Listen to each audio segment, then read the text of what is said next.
bisa memberi nama sesuatu sesuai dengan panjang. Oke, Oi? Oke? Baik, Bu. Cukup. Makasih ya, Bu. Oke, sama-sama. Ada lagi yang mau bertanya? Izin bertanya, Bu. Silakan. Sebelumnya mohon maaf, Bu, saya ikut ke kelas yang online. Izin bertanya, Bu, kan yang pas COVID teh, jika sudah terkena virus, ada kemungkinan terkena lagi ya, Bu, nyampe ada yang kedua, terus ketiga kali. Itu teh kenapa ya, Bu? Kenapa bisa terkena lagi gitu, Bu? Oke, makasih Ira. Jadi karena virus ini termasuk emerging viruses yang tadi Ibu bilang datangnya tiba-tiba, tubuh kita tuh sama sekali nggak kenal. Meskipun awal mulanya dia virus influenza, tapi tubuh kita tuh nggak mengenali karena tadi genetiknya udah dirubah ya sama dia. Cerdas sekali virus itu, meskipun dia partikel. Nah, tubuh kita itu awal mula terkena satu jenis penyebab penyakit baru, itu pasti masih belum stabil. Meskipun kita udah kena sekali nih, ya, tubuh kita mengeluarkan imunitas. Nah, imunitas itu biasanya hanya bekerja 6 bulan sampai setahun aja. Itu biasanya setelah setahun imunitas kita tuh akan ngedrop atau berkurang. Jadi ketika ada paparan virus lagi, ya kita kena lagi.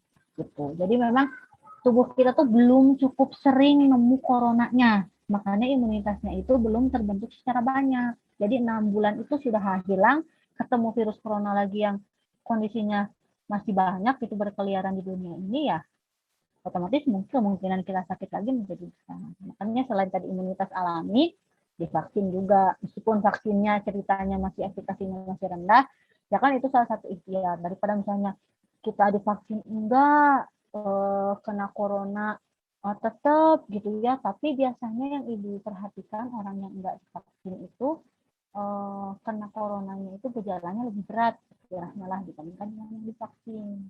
Apalagi yang vaksinnya sudah sampai dapat Pfizer, Moderna, ya AstraZeneca itu kan efikasinya lebih bagus dibanding Sinovac. Gitu ya. Itu biasanya kemampuan tubuhnya untuk bertahan dari virus corona itu lebih bagus. Gitu. Makanya tadi seperti Ibu bilang, imunitas alami atau vaksinasinya belum sempurna, tapi virusnya masih banyak. Jadi ketika imunitasnya sudah mulai turun, ada lagi penyakitnya, ya kena lagi kita. Gitu. Tapi tidak akan separah yang pertama. Biasanya seperti itu. Kecuali punya komorbid. Komorbid itu enggak mesti corona. Virus apapun. Orang yang punya komorbid, walaupun dia kena influenza, tapi kalau komorbidnya parah, itu bisa sampai meninggal. Ya, apalagi ini corona yang memang belum ada apa ya, oh ya masih meraba-raba lah itu. Gitu ya Ira. Oke, ada lagi? Kalau waktu dari yang pertama terus diserang lagi jadi yang kedua itu gak ada batasan waktunya ya, Bu? Biasanya tubuh kita tuh mulai turun imunitas alaminya setelah kena yang pertama. Misalnya yang kena yang pertama ini bulan 1 ya. Terus misalnya tubuh kita tuh 3 bulan mulai rada turun imunitasnya. 2 bulan kedua sama bulan 3 yakin Ibu kalau ada pun virus dia nggak akan kena lagi. Imunitas kita lagi kuat-kuatnya di bulan kedua sama bulan ketiga. Oh, udah sembuh ya ceritanya. Terus terbentuk imunitas bulan kedua dan bulan ketiga. Nah, terus bulan keempat mulai turun sampai bulan keenam. Nah, terus misalnya kalian teh berkeliaran lagi di daerah yang banyak coronanya, bukannya diam di rumah, bukannya bukan istirahat ya, bukannya apa jaga jarak, tapi kadang nggak pakai masker, jalan-jalan, makan minum di tempat yang banyak virus coronanya, itu bisa kena lagi. Jadi patokannya lah 6 bulan setelah yang pertama, kalau kalian memang tidak menjaga diri, tidak menjaga kesehatan, itu bisa kena lagi. Makanya kalau memang yang kemarin-kemarin ya, tahun kemarin kan kita meskipun udah ini harus tetap di rumah aja gitu kan, saya udah sembuh, saya udah punya imunitas alami, tapi kok tetap disuruh di rumah, karena gitu imunitas alaminya itu tidak akan bertahan terus-terusan di tubuh kita, jadi lama kelamaan akan turun kalau kita istilahnya bangor lah ya, nggak pakai masker, ngobrol itu iyo apa kerumunan. Tahun kemarin itu bisa kena lagi setahun bisa sampai 3 kali ya. Oke, lagi yang mau bertanya? Ya, baik Bu, terima kasih Bu. Oke.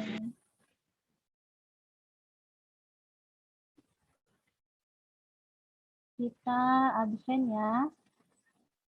Kalau ada yang mau bertanya, silakan coba. Ibu izin bertanya, Boleh.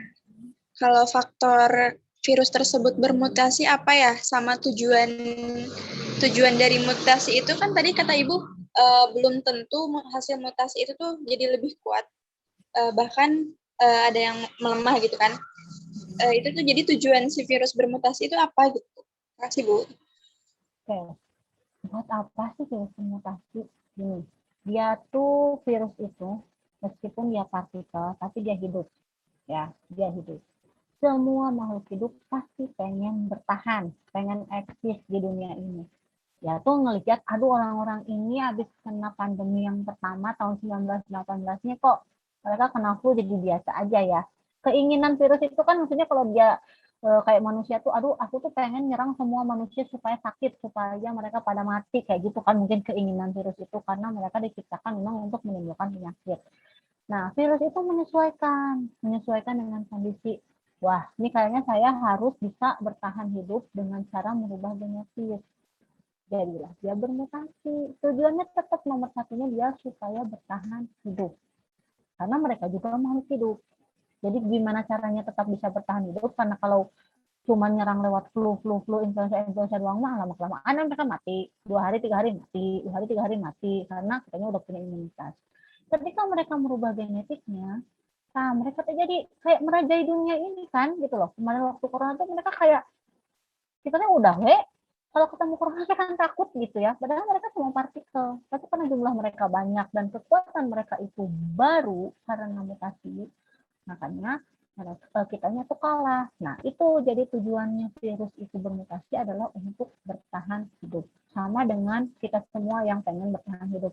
Mau makhluk hidup, mau tumbuhan, hewan, ataupun manusia, semuanya kan pengen bertahan hidup. Sama virus juga kayak gitu. Jadi caranya adalah mereka dengan bermutasi. Dan mutasi itu tidak dalam jangka waktu yang sebentar. Virus itu sampai nemuin cara merubah genetisnya, itu membutuhkan waktu berpuluh-puluh tahun. Gimana Bu caranya? Ya nggak tahu, itu ada di dunia pervirusannya. Mereka berpikir bagaimana merubah genetis itu ya, karena mereka punya pertahanan hidup. Oke. Terima kasih Bu. Oke, kita absen dulu ya kelas A. Rianti Susilawati ada?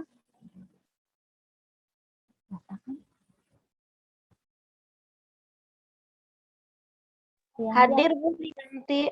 Oke, Nisa Anissa.